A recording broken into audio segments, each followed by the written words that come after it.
This is the Motorbike Show.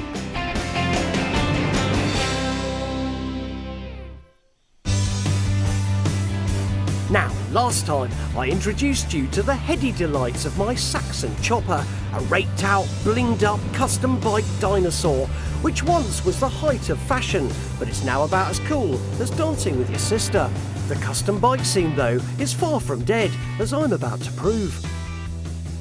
Okay, so this bike is all about the present and the future of custom bike building. This is my AJZ rat bike. It didn't cost me an arm or a leg, and no one laughs when I ride it, unlike the Saxon park behind. Here we go then, eh?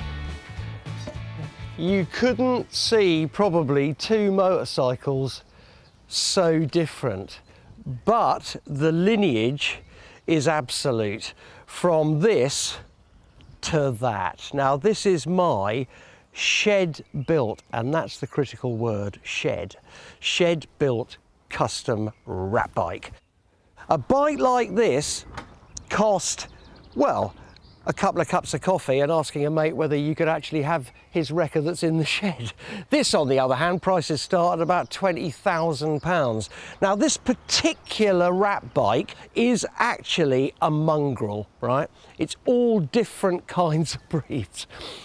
So we got a Z400 Kawasaki frame and Z400 twin.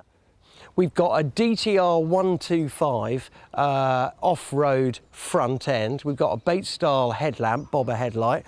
We've got a CAF Racer seat unit, and we've got a BSA old British petrol tank. But the key thing was that this was a shed-built bike. Okay, so you could go in there with your spanners and angle grinder and just let your creativity go wild. Now look, right, some of you may not like this, but to me, that is the coolest sled I've seen in a very long time. And the other really important thing about this style of bike is not only did they look good, but heck, do they ride.